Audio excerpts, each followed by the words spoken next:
Welcome to the National Press Club. My name is John Hughes. I'm an editor for Bloomberg First Word. That's our breaking news desk here in Washington, and I am the president of the National Press Club. Our guest today is actor humanitarian Gary Sinise. He will discuss challenges facing America's servicemen and women and what can be done to improve their lives and support their loved ones. But first, I want to introduce our distinguished head table. This group includes Press Club members and guests of our speaker. From the audience's right, Angel Levis, president of DC Media Connection. Max Lederer, publisher of Stars and Stripes. Jen Judson, defense reporter for Politico and co-chair of the National Press Club Young Members Committee. Amy Fickling, editor with Warren Communications News. Derek Perkins, staff writer for Marine Corps Times. Jim Livingston, a Medal of Honor recipient and guest of the speaker. Jerry Zaremski, chairman of the Press Club Speakers Committee, the Washington bureau chief for the Buffalo News, and a former National Press Club president. Skipping over our speaker for a moment, Melissa Charbonneau, director of communications for FedEx, and the Speakers Committee member who organized today's event. Thank you, Melissa. Paul Shinkman, national security correspondent for U.S. News and World Report. Andrea McCarran, reporter with USA Today, WUSA TV, and a USA Today contributor. And starting Thursday, a military service dog raiser. Robert Yoon, director of political research at CNN. Dave Majumdar, communication and legislative fellow covering veterans issues for Representative Mike Honda.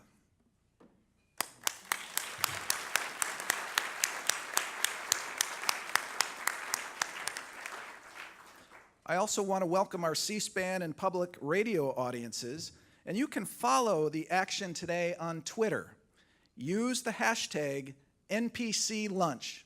Even though this is a breakfast, use hashtag NPC Lunch. Now, Gary Sinise has devoted great energy to raising support and awareness for America's service members and their families. It was here at the National Press Club in 2011 that he announced the launch of the Gary Sinise Foundation. The foundation's mission is to boost troop morale and to help build resources and self-reliance for servicemen and women who are in transition. The foundation's projects include providing custom smart homes for the severely wounded. But even before the foundation, Sinise used his celebrity status in support of U.S. military personnel.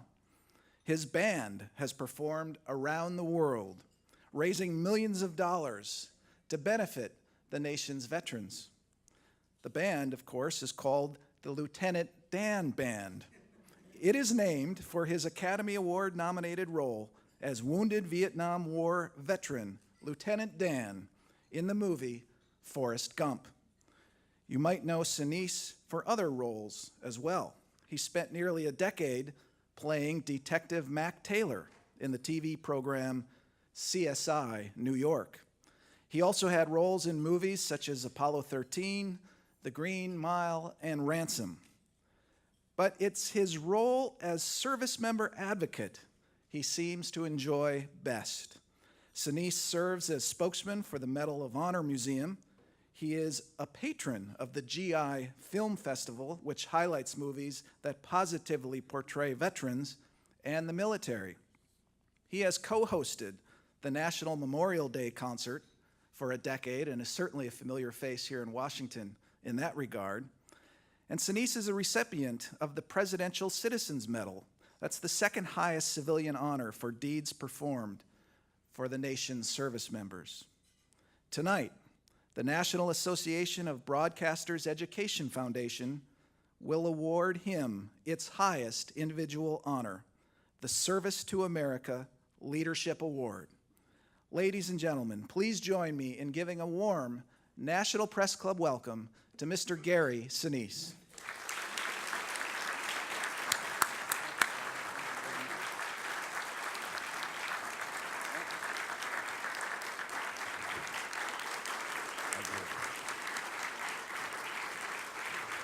Oh, thank you.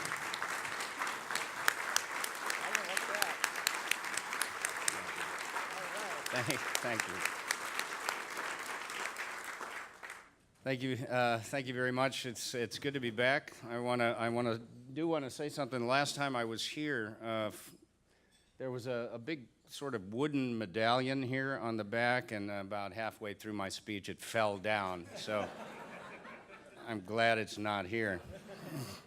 I'd like to thank the members of the National Press Club. John, thank you very much for the invitation to speak today. It's a great honor for me to return to speak since having first had the opportunity in 2007 as national spokesperson for the American Veterans Disabled for Life Memorial, which after a 16-year effort was finally dedicated and opened to the public on October 5th last year.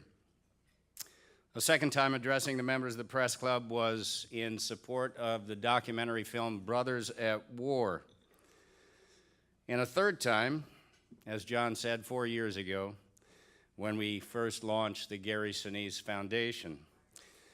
So I guess I haven't burned any bridges here at the press club yet. So you keep asking me back. Thank you. I'd like to speak a little today about how far the Gary Sinise Foundation has come in those 4 years with the work the foundation is doing and what the future looks like as we continue to grow. And I'd like to emphasize how important it is to have nonprofits in the military support space as our military servicemen and women continue to confront the dark forces of this world on many fronts with long and very tough deployments. But first, I'd like to acknowledge a few people that are here today. One of our board members, Bob Pence, Mr. Bob Pence is here. Thank you for coming, Bob. I appreciate you being here, sir.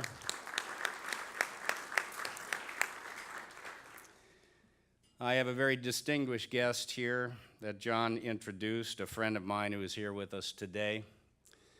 General James E. Livingston was awarded the United States' highest military decoration, the Medal of Honor, for heroic actions in 1968 during the Vietnam War.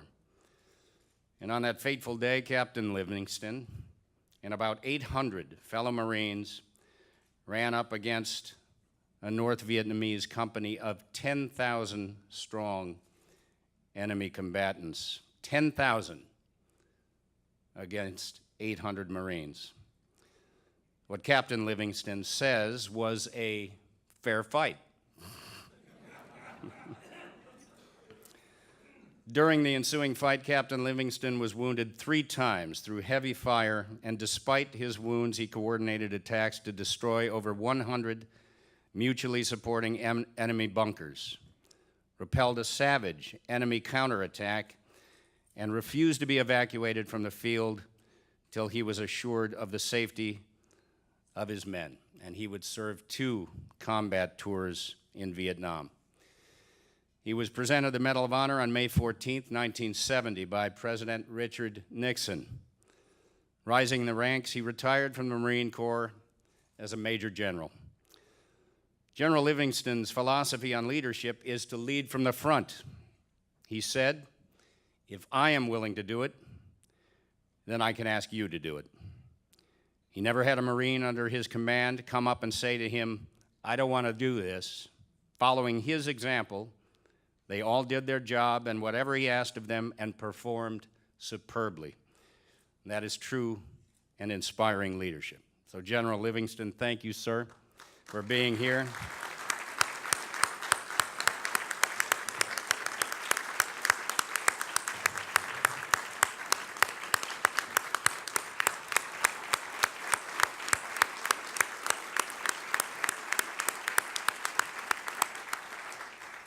We are truly grateful for everything you've given in service to our nation. And I know we have several veterans here today, so I want to personally say thank you to all of our veterans for being here and for stepping forward to serve our country. It has been said that the United States of America will always be the land of the free as long as it is the home of the brave. The veterans that are here today have ensured that we live in a free country because they were willing to take the fight to the enemy and keep the enemy from coming to our shores. A community, a city, a country can only flourish if its people have the peace in their everyday lives to enjoy their life and liberty and have the opportunity to pursue their happiness. In doing so, they make their communities flourish with commerce and trade and create an environment where each child's dream has the hope to be realized. We have seen a nation born of these ideals, and from generation to generation, it has shown itself to be the greatest, strongest, and most prosperous nation on earth, the envy of the world. Today, we have an all-volunteer force that wears the uniform, and our collective home, the United States of America, is kept safe by the men and women of the United States military, willing to serve and sacrifice, so much of our way of life is secure. And with these sacrifices being made each and every day, there comes much need. That is why today, more than ever, it is so important to have successful nonprofits in the military support space, as government alone cannot possibly fill all of the needs. Over the years, there have been so many experiences that have led me to realize that we must be there for our men and women in uniform to make sure that they are taken care of before, during, and after the battle. After the tragic events of September 11, 2001, wanting to do something to support those who were going into harm's way in response to those attacks, I began to volunteer for the USO, going on handshake tours and entertainment tours with my band to let our military know that they were appreciated, that we were thinking of them, and that their service and sacrifice did not go unnoticed. During the Thanksgiving holiday in 2009, I was visiting Bagram Air Force Base in Afghanistan, and General Mike Scaparrotti, who was the Director of Operations for United States Central Command, providing oversight to all military operations throughout the CENTCOM area of responsibility, including Iraq and Afghanistan. He came to me and he informed me that there would be an angel flight early the following morning for a fallen Special Forces soldier who had been killed in action. The general invited me to the ramp ceremony, where the U.S. military would load the casket of our fallen American hero on a plane to repatriate his remains back to America. What my eyes saw and what my heart felt that day has always stayed with me. I watched hundreds of American servicemen and women from all branches, most of them, including myself, never knew this soldier personally, but they gathered information in his honor to pay their respects and offer a farewell salute to a brave fellow American soldier. The mood was somber. The casket, draped with an American flag, was carried by 8 members of his unit, moving slowly and solemnly onto the plane as the formation was commanded to give their final salute to an American who gave his last full measure and devotion for his country. Indeed, a sight to behold. Members of his unit, who the day before were fighting by his side, placed his casket on the bed of the C-17, kneeled down around it, and offered their final prayers and farewells to their brother. Then the rest of the formation followed suit, rank by rank, traveling up the ramp of the C-17 to pay their respects. It was my sobering honor to be by General Scaparotti's side as we entered the plane and knelt down beside the casket. I was flooded with emotion for this young man and his family, the painful and sobering reminder of the cost of freedom.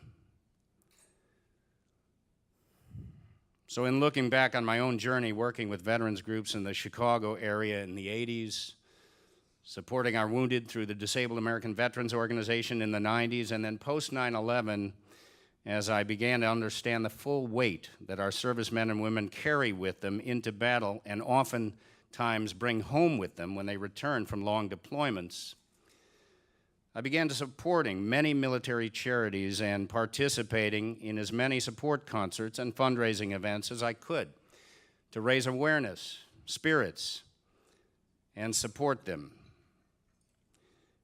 In 2011, I brought all my endeavors together to serve our veterans under one umbrella, launching the Gary Sinise Foundation.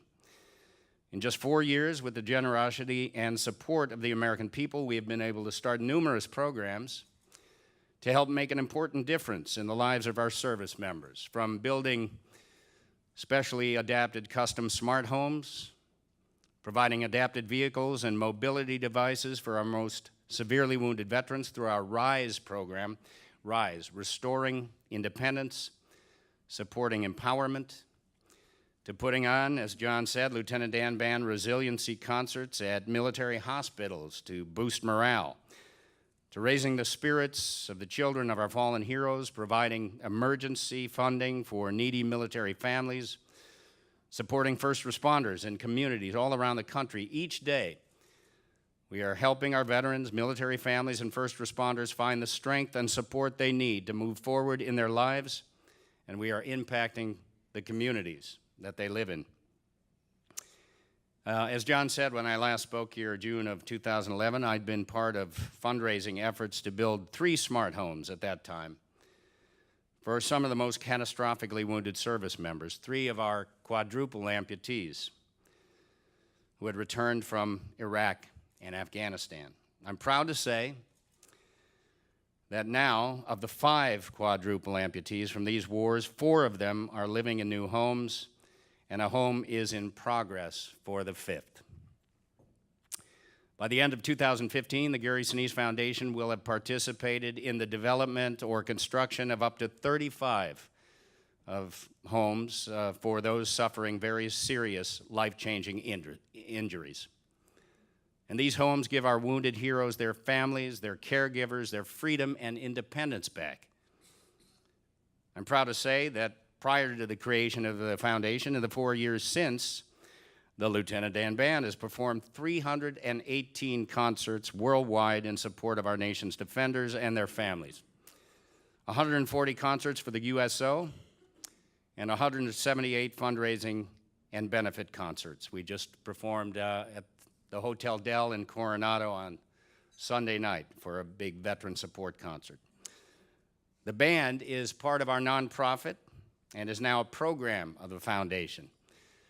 And through our Invincible Spirit Festivals, which we put on at our nation's military medical centers, complete with a live Lieutenant Dan Band concert and a delicious cookout donated by celebrity chef Robert Irvine and the folks at the great food company Cisco, we have lifted over 50,000 spirits of our heroes, their families, their caregivers, and hospital staff, giving them a respite from the rigors of their medical treatment and reminding them of the hope and positivity along the road to recovery.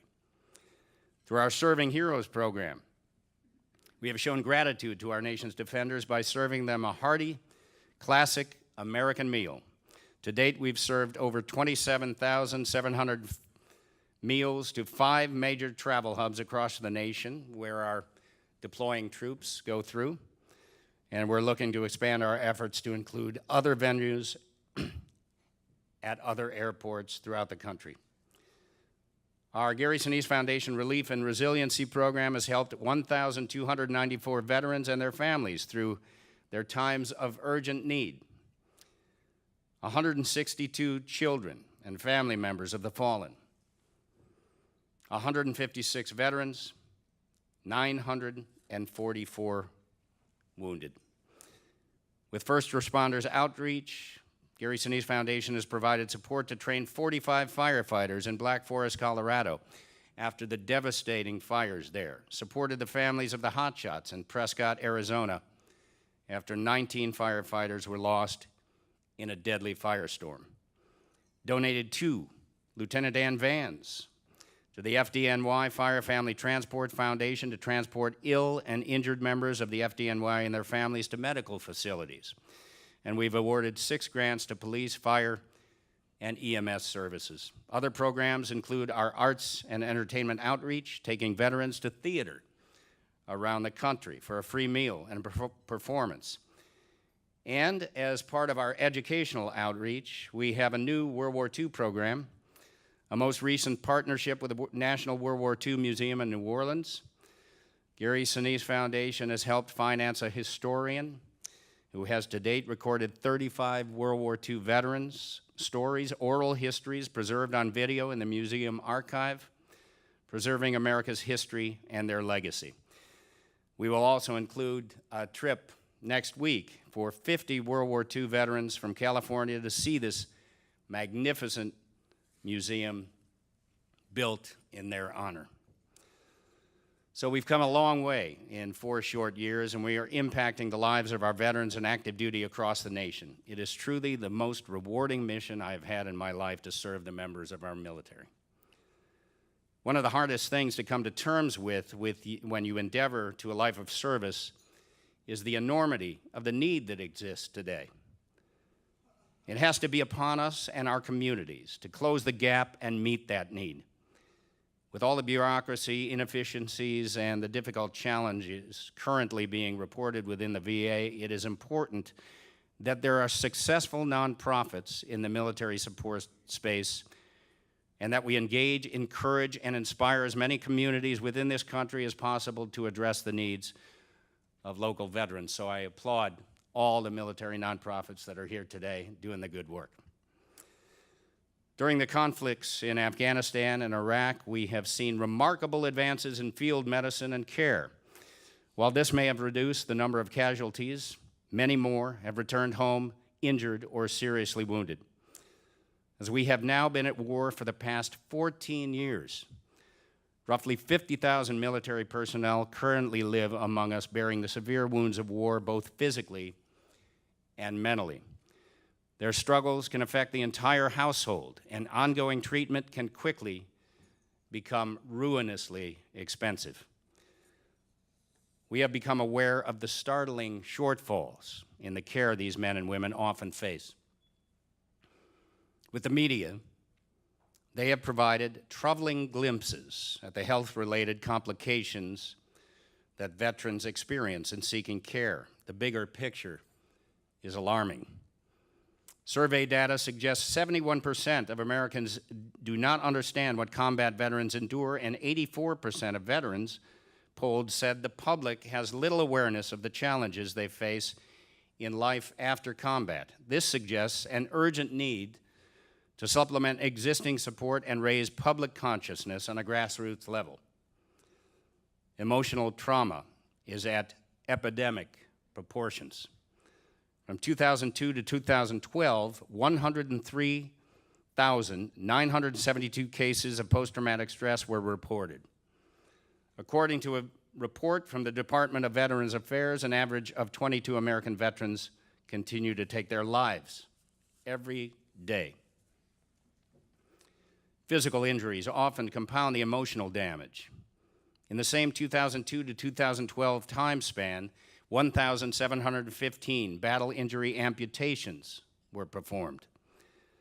Beyond the personal struggles, loss of limb and or physical disfiguration places tremendous stress on veterans' families. Loved ones often must take on the role of caregivers, and post-traumatic stress can affect the entire family. For our wounded, maintaining access to ongoing healthcare support systems is a daunting task. Re-entering society and finding employment is especially difficult. More than half of all veterans report feeling disconnected from their communities. Their sense of disconnect is a solvable problem. Willingness to help and raising awareness will help where help is needed within the individual communities are important first steps. Local citizens in every community need to connect with these veterans and their families to provide support however possible. As citizens who benefit from what they do for us, it is our duty, very simply, if every neighborhood, in every community, in every town and city, in every state, sought out their local veterans and offered their hand, we would greatly reduce the problem and most likely have the problem solved. It is a dangerous and unpredictable world. We need to keep our military strong and ready to face the evils of this world that would seek to destroy our way of life. They are our freedom providers, and they and their families need our help. And as we all know, we all too often take our freedom for granted. I recently returned from my third trip to Korea, performing for our troops, and a third visit to the DMZ, a strange, very strange and sad place. This time, while there, something happened that did not happen in my previous trips.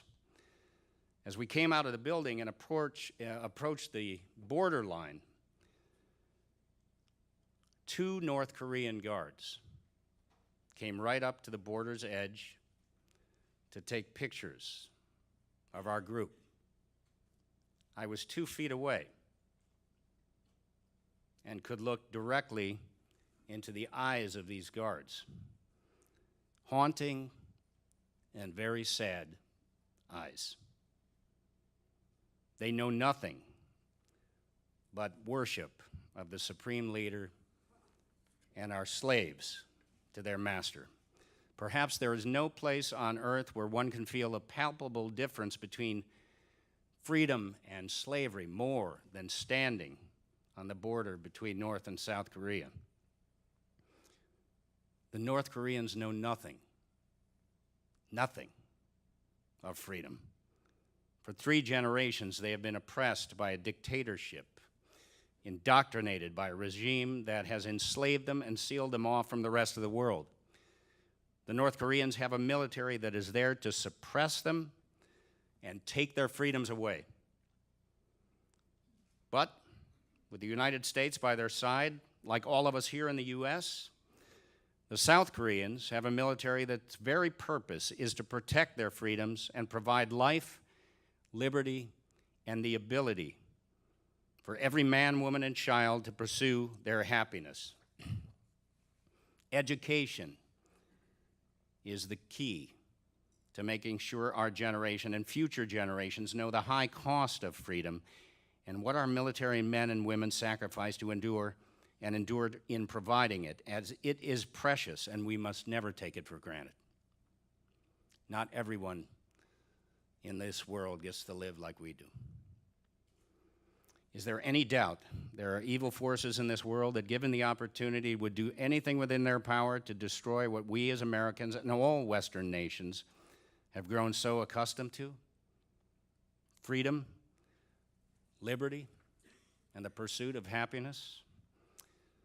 Like our brave heroes of World War II, when there were only 2 possible outcomes in the world at that time, tyranny or freedom, our defenders today stand as guardians of all that we hold dear against another evil that beheads and crucifies Christians, enslaves and oppresses women and children, and punishes anyone who does not submit to their twisted view of the world.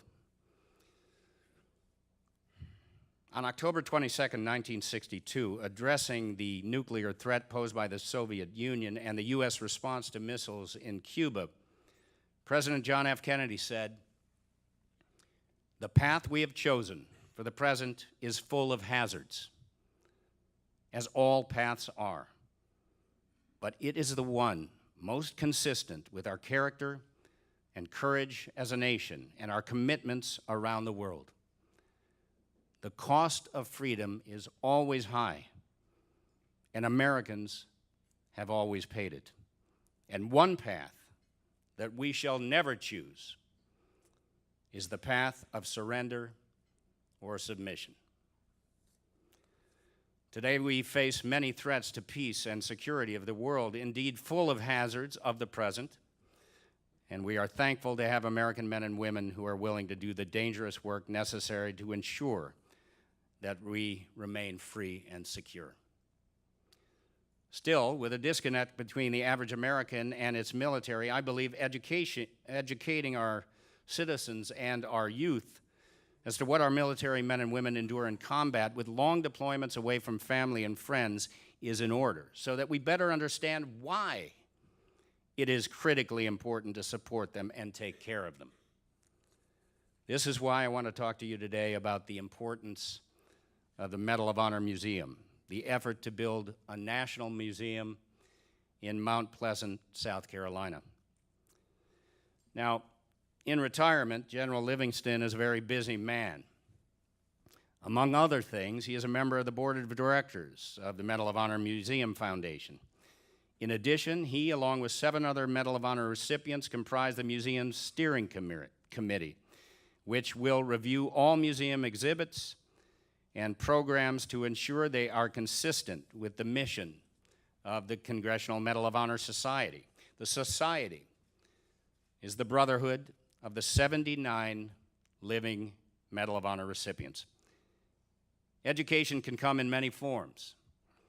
One way is through memorials and museums, where the stories of those who served have a permanent place to have their voices heard. Since the first Medal of Honor was awarded by President Abraham Lincoln on March 25, 1863, more than 25 million men and women have served during our nation's conflicts. Fewer than 3,500 of them, less than 0.2%, have received the Medal of Honor. Those who wear the medal represent America's bravest and best, all who have served and sacrificed in defense of our nation. Their stories offer lessons for us all in how to live our lives with honor, integrity, and character.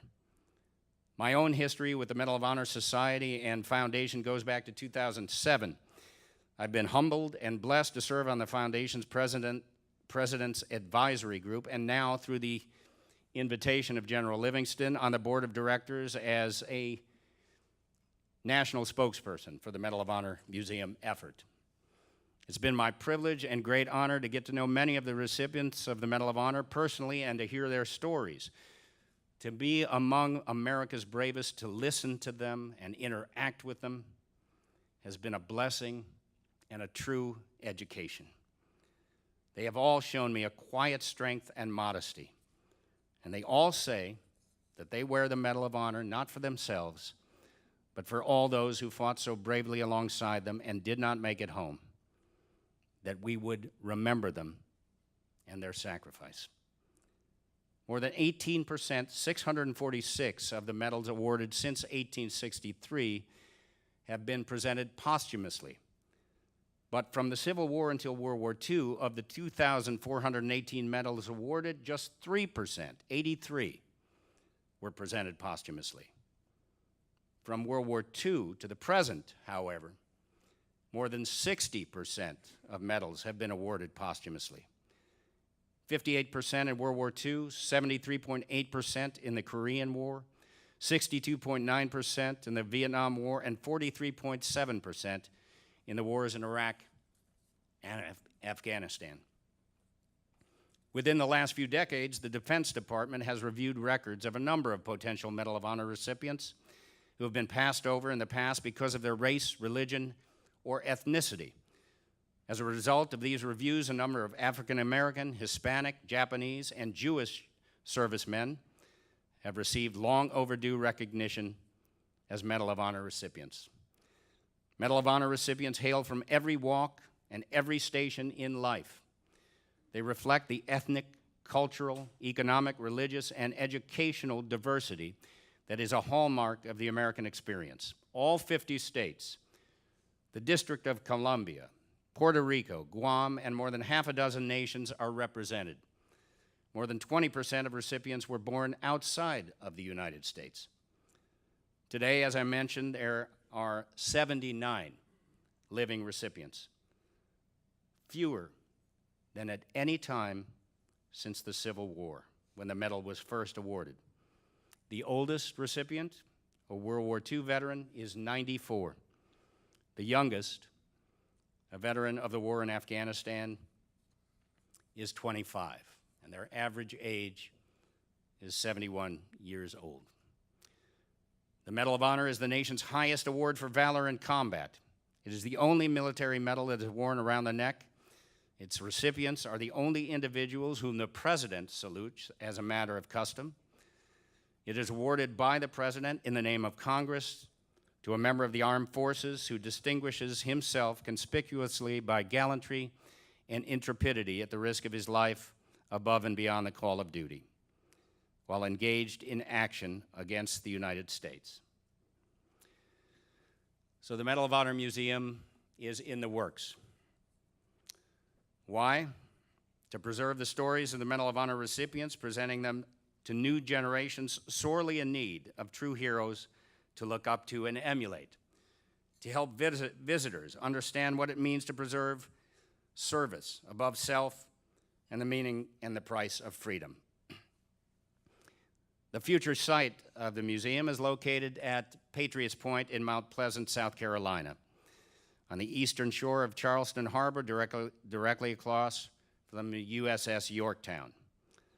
Throughout the museum, visitors will have multiple opportunities to meet and interact and learn from the recipients through films, videos, and dynamic elements and in-depth explorations of personal stories and experiences that will honor and promote the ideals and values associated with the medal. 2 galleries will be devoted to the Congressional Medal of Honor Society's character development and citizen honors programs to educate our America's youth and citizenry. As one teacher recently commented on the character development program, saying, "Our children want to change the world on so many levels. The Medal of Honor curriculum offers them the tools and opportunity to do just that, now and in the future." Again, education is the key to helping the youth of America understand and be inspired by the valor and selfless acts of courage that those who earn the medal have so valiantly portrayed in the most harrowing of circumstances. I'm honored to serve on the board of directors and as national spokesperson for this worthy and important project, and encourage you to seek out more information by going to the Medal of Honor Museum website, mohmuseum.org. And for the Gary Sinise Foundation's efforts, you can learn more about the Gary Sinise Foundation at garysinisefoundation.org. James Michener, in his book, The Bridges of Tokyo Ray, writes movingly of the heroes who fought in the Korean conflict. And in the book's final scene, an admiral stands on the darkened bridge of his carrier, waiting for pilots he knows will never return from their mission. As he waits, he asks in the silent darkness, "Where did we get such men?" Today, as I stand in the presence of General Livingston and all our veterans here today, I ask again, where did we find such men and women who are willing to go into harm's way to keep us free? The answer is very simple. We find them where we've always found them, in our villages and towns, on our city streets, and in our shops and on our farms. America's families defend us all. One generation fighting for America's future, one generation inspiring the next, so that, again, a young American would rise out of the communities that would dare to stand and face those who would do us harm and say boldly and with conviction, "Not on my watch." And to those who stand guard, deserving to know there is a grateful nation standing behind them, and who may, from time to time, question whether their service will go unnoticed, or who would ask Will our sacrifices, the sacrifices of our fallen, our wounded, our military families, be forgotten? I say, and I encourage all our fellow Americans to say, not on my watch.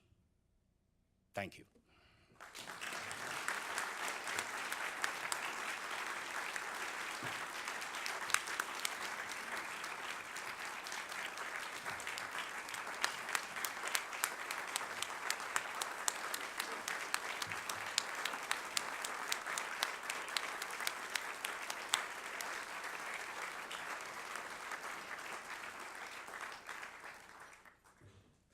Thank you very much. Each generation of war has prompted lessons learned, PTSD awareness out of World War II and Korea, and separating troop support from war support coming out of Vietnam. What do you think we should learn from the veterans of the wars in Iraq and Afghanistan? Yes, there's much to learn. Thankfully, and I will say this, I have Vietnam veterans in my family, so I'm very motivated by what I learned from the Vietnam veterans in my family years ago, back in the late 70s and early 80s, when they came home from war.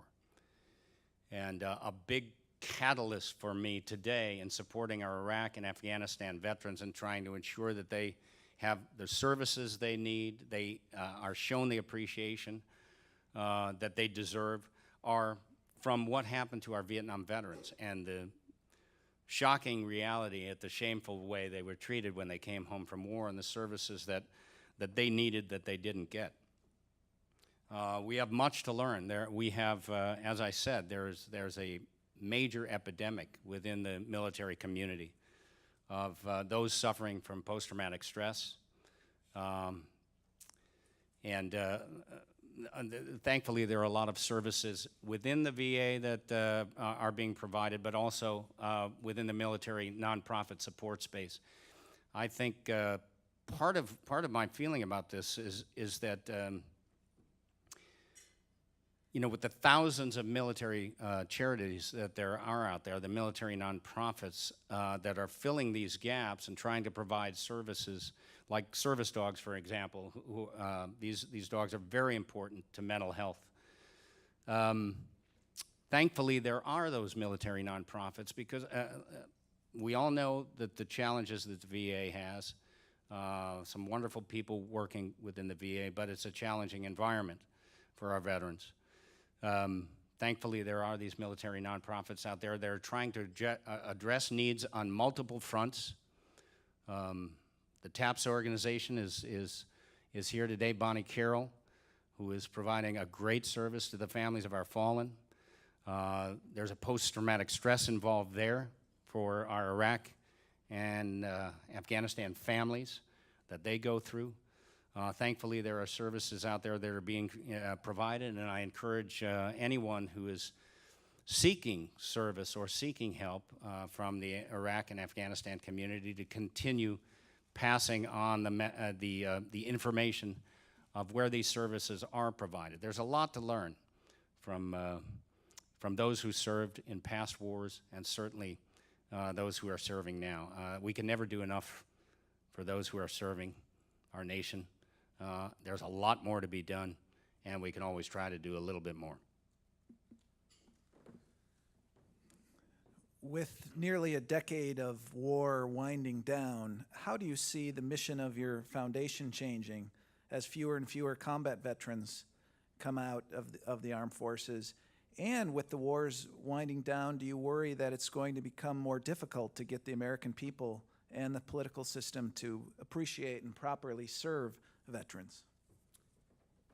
It already is more difficult. Our service members continue to be deployed in harm's way, yet they're off the front pages. But the residual effects of these wars will last for decades as they continue to last from previous wars. We still have challenging environments within the veteran community from all wars, don't we? And you know, I've never been to combat, and I know many of our veterans here have. It never leaves you. It never goes away.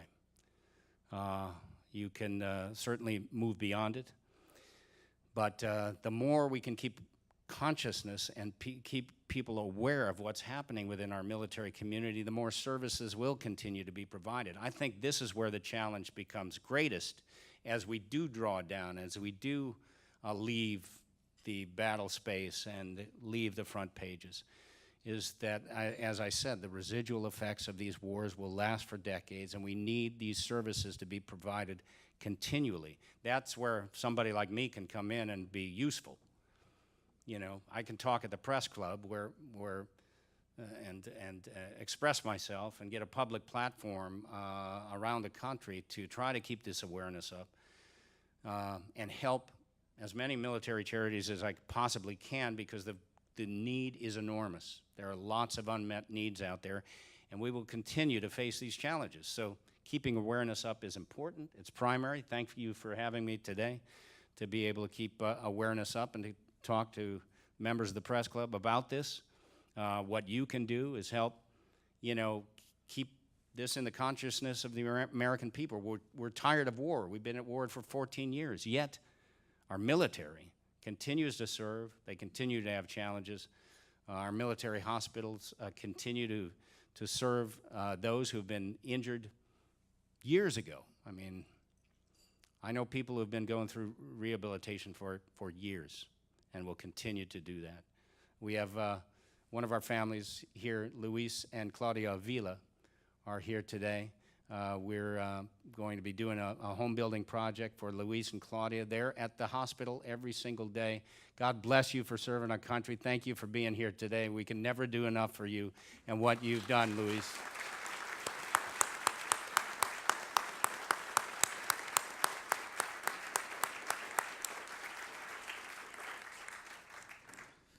This questioner says, for those not familiar with the story, please tell why you took on the leadership of this noble cause.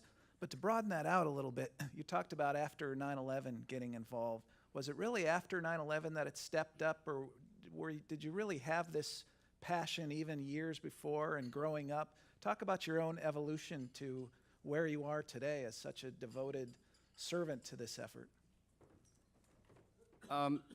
Yeah, as I said, it begins with the family members. It begins with the family members on my side of the family. World War I veteran, my grandfather, served driving an ambulance in France, on the front line in France. 2 uncles in World War II. My dad served in the Navy. On my wife's side of the family, her 2 brothers served in Vietnam. I learned much from them. It's really the Vietnam side of the family that opened my eyes in the late 70s and early 80s, because by the time I was old enough to absorb things as a young teenager, the family members on my side of the family, they were well beyond their service. So I don't remember my grandfather ever talking about World War I. I don't remember my uncle talking about World War II until I started doing a lot of this work, and then I would take him everywhere I want and just get him talking. And he, as a matter of fact, he would spend Memorial Day here with me at the concert every year. He unfortunately passed away at 90 years old this past October, as did my brother-in-law Jack Treese, who was a combat medic in Vietnam and stayed in the Army for 22 years. I learned so much from him, so much from the veterans, from my wife's 2 brothers. They really got me thinking, and so I got involved with Vietnam veterans groups back in the 80s in the Chicago area, supporting them. So 10 years later, I had this opportunity to audition to play a Vietnam veteran in Forrest Gump. I really wanted to do that, having veterans in my family and been involved with Vietnam veterans in the Chicago area. So luckily, I got the part. That led me to an association with the Disabled American Veterans Organization. As I said, that relationship goes back 20 years. And then after September 11th, when we were attacked, it just felt this is where I could employ my service to helping those who serve and those going out in response to those devastating attacks. And so I volunteered for the USO and started visiting our troops. And you know, so this is decades old, and it all came together 4 years ago when I created the Gary Sinise Foundation, launched it right here at the Press Club, and now, my objective here is to have this foundation be here long after I'm gone, serving and honoring the needs of our military and veteran community. Like I said, I don't think we can ever do enough for our freedom providers. And this is a dangerous 21st century. And we're going to be facing a lot of challenges, and the military is going to be called upon many, many times in the coming decades. The Washington Post recently ran a story headlined, "Military Tributes at Baseball Games, True Honors or Hollow Gestures?" How would you answer that question, and also talk about the change from after Vietnam to today and the appreciation and recognition veterans now receive from what they once did? What has really driven that change primarily, do you think? Well, I can't respond to the baseball game thing. I don't, or sports thing. I really don't know anything about that. But I think we learned some hard lessons from Vietnam. And General Livingston stayed in the military for 33 years. I know that for my brother-in-law, Jack, who stayed in the military for 22 years after Vietnam, it was a good place for him to be. But for my other brother-in-law, my wife's brother, who was a helicopter pilot in Vietnam, he got out after his tour. And it was very, very challenging for him to try to blend in and forget, to pretend he wasn't a Vietnam veteran, which at that time so many who had been to Vietnam had to do. So it was a challenging time, and our nation treated our veterans in a shameful manner. And it was a difficult time for our country, and certainly a difficult time for our veterans. It was a hard time for the Army, I know, very difficult time for our Marines. But we learned, I think, the reason you see over 40,000 military nonprofits out there today, and there are over 40,000 that have popped up in the last 14 years. And I think one of the reasons is because people are aware of what happened in the late 60s and early 70s to mid 70s when our Vietnam veterans were treated poorly. And like me, many of them wanted to dive in to try to prevent that from happening to our active duty service members in Iraq and Afghanistan. Education, as I was saying, is such a critically important part of letting our young people understand why it's important to support this 0.1% of our population that serves in the military. It's a very, very small percentage of over 300 million people are serving in uniform defending our country. And a lot of young people, if they don't have a personal connection like I do to somebody who's serving in the military, there's a disconnect. There's a serious disconnect between the average American citizen and its military. So keeping awareness up, education, that's why I'm supporting the Medal of Honor Foundation Museum. This museum project will act as a beacon of education for what service and selflessness and character is all about. We want our young people to understand something greater than themselves, a service. And that doesn't mean that it always applies to war and the war fighter. But the legacy of the Medal of Honor is about so much more than that, isn't it? That's why this museum project is important. That's why I'm supporting it. That's why I encourage you to go to mohmuseum.org to learn more about it. We have a National World War II Museum in New Orleans, honoring the service of our World War II veterans and educating our young people as to what happened when freedom and tyranny were the only choices in the world. And I think this Medal of Honor Museum will be a great education for people.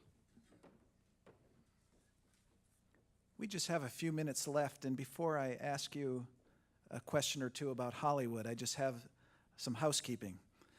The National Press Club is the world's leading professional organization for journalists, and we fight for a free press worldwide. For more information on the club, visit our website, That's press.org. And to donate to our nonprofit Journalism Institute, visit press.org/institute.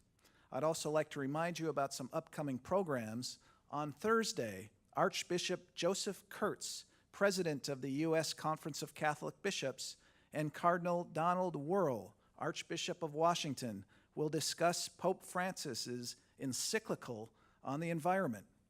On June 20th, and for the next 2 Saturdays after that, our Journalism Institute will hold a series of training sessions on cybersecurity. And on July 8th, Washington Capitals coach Barry Trotz will address a National Press Club luncheon. I'd now like to present Mr. Sinise with our traditional National Press Club mug.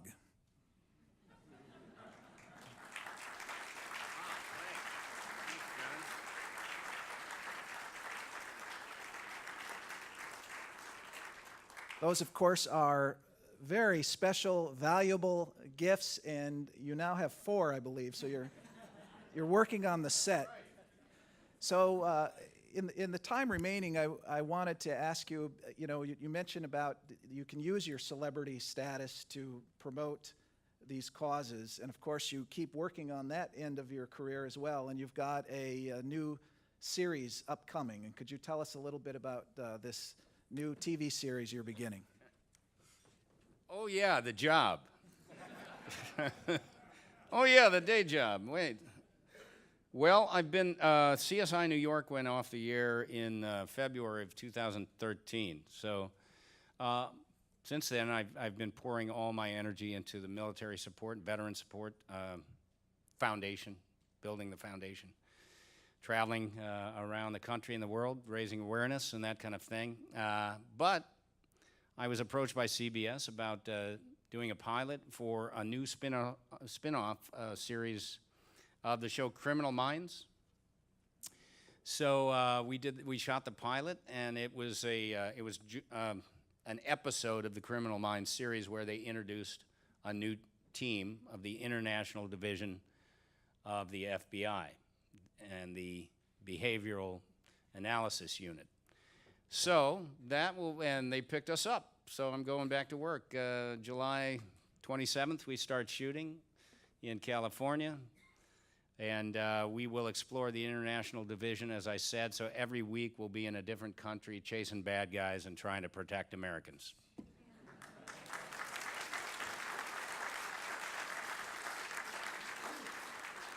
And in preparation for this role, you're doing some work out here as well. Yes, tomorrow I'm actually going out to the FBI, and I'll be visiting, getting some briefings out there, meeting some people, doing some research for the part. So I get to go out to the FBI tomorrow, and this will be my first time there. I'm very much looking forward to it. One of our technical advisors has taken me there. He's an FBI guy who moonlights as a writer. So. Ladies and gentlemen, please join me in giving a round of applause to our speaker today. Thank you for having me. Thank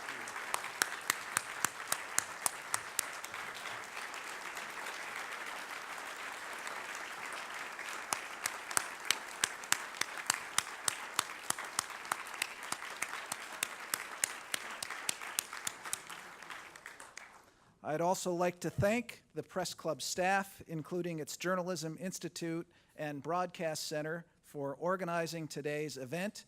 If you would like a copy of today's program or to learn more about the National Press Club, again, you can go to our website, press.org.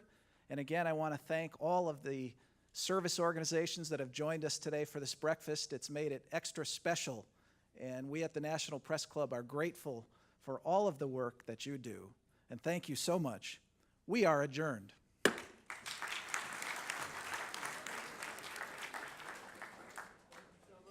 you very much. Good program. Great program. Thank you very much.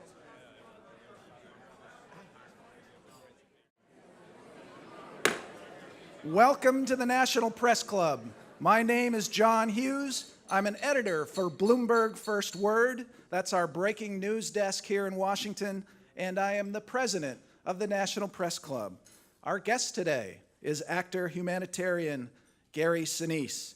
He will discuss challenges facing America's servicemen and women and what can be done to improve their lives and support their loved ones. But first, I want to introduce our distinguished head table. This group includes press club members and guests of our speaker. From the audience's right, Angel Levis, President of DC Media Connection. Max Lederer, Publisher of Stars and Stripes.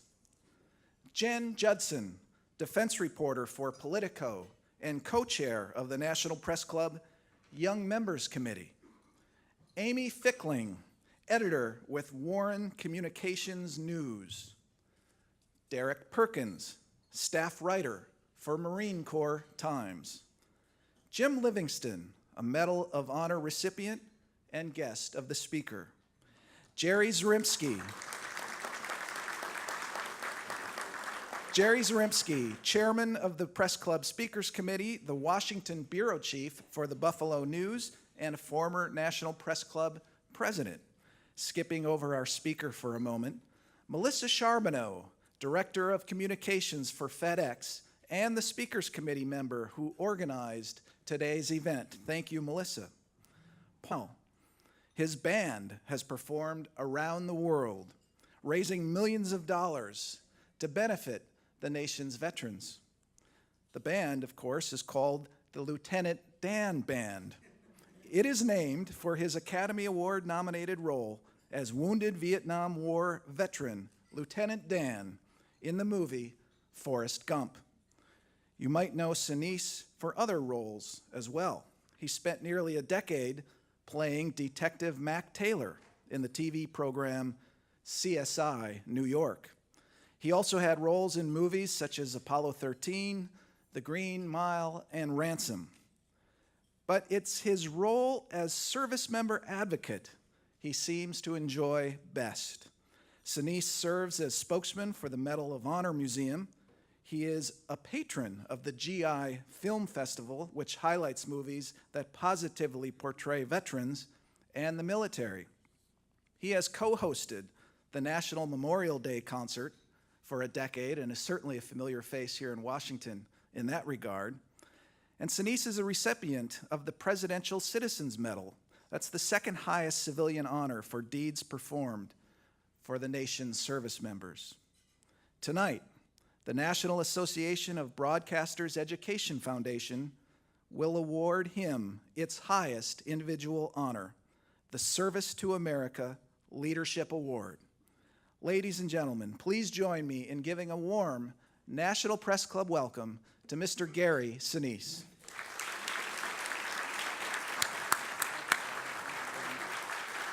Paul Shinkman, National Security Correspondent for U.S. News and World Report. Andrea McCarran, reporter with USA Today, WUSA TV, and a USA Today contributor. And starting Thursday, a military service dog raiser.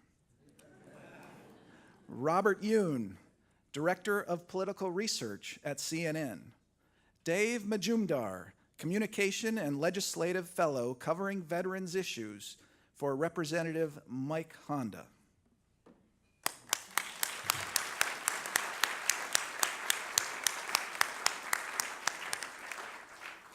I also want to welcome our C-SPAN and public radio audiences, and you can follow the action today on Twitter.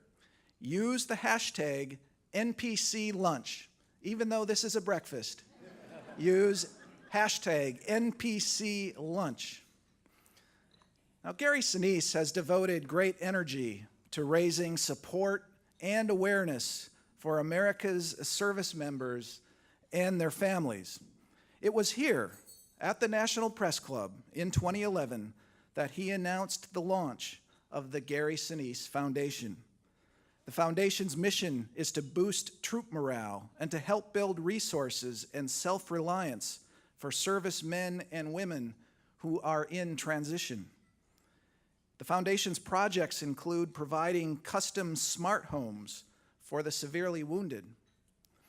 But even before the foundation, Sinise used his celebrity status in support of U.S. military personnel.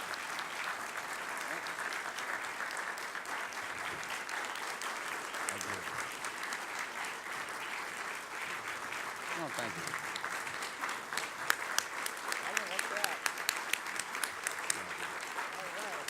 Thank you. Thank you very much. It's good to be back. I want to say something. Last time I was here, there was a big sort of wooden medallion here on the back, and about halfway through my speech, it fell down. So I'm glad it's not here. I'd like to thank the members of the National Press Club. John, thank you very much for the invitation to speak today. It's a great honor for me to return to speak since having first had the opportunity in 2007 as national spokesperson for the American Veterans Disabled for Life Memorial, which after a 16-year effort was finally dedicated and opened to the public on October 5th last year. A second time addressing the members of the press club was in support of the documentary film Brothers at War. And a third time, as John said, 4 years ago, when we first launched the Gary Sinise Foundation. So I guess I haven't burned any bridges here at the press club yet. So you keep asking me back. Thank you. I'd like to speak a little today about how far the Gary Sinise Foundation has come in those 4 years with the work the foundation is doing and what the future looks like as we continue to grow. And I'd like to emphasize how important it is to have nonprofits in the military support space as our military servicemen and women continue to confront the dark forces of this world on many fronts with long and very tough deployments. But first, I'd like to acknowledge a few people that are here today. One of our board members, Bob Pence, Mr. Bob Pence, is here. Thank you for coming, Bob. I appreciate you being here, sir.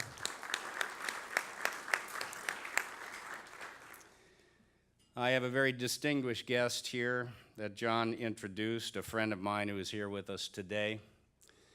General James E. Livingston was awarded the United States' highest military decoration, the Medal of Honor, for heroic actions in 1968 during the Vietnam War.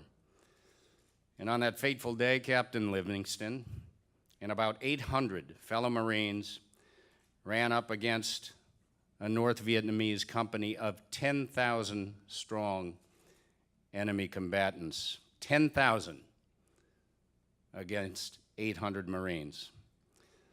What Captain Livingston says was a fair fight. During the ensuing fight, Captain Livingston was wounded 3 times through heavy fire, and despite his wounds, he coordinated attacks to destroy over 100 mutually supporting enemy bunkers, repelled a savage enemy counterattack, and refused to be evacuated from the field till he was assured of the safety of his men. And he would serve 2 combat tours in Vietnam.